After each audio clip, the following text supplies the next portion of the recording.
So you made some gains on crypto.com and now you want that money sitting in your bank account. Here's how you do it, step by step. First, make sure your bank account is actually linked to your crypto.com app.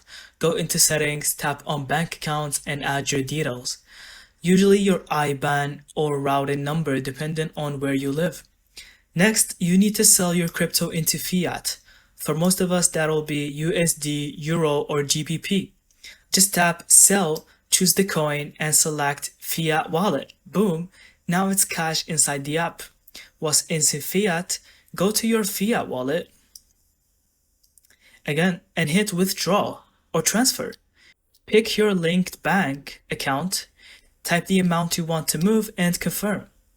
Crypto.com usually sends it via bank transfer or Ash. Most withdrawals land in 1 to 3 business days, depending on your bank.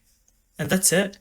Sell to fiat, withdraw to bank, wait for it to transfer, and your crypto profits are now spendable cash.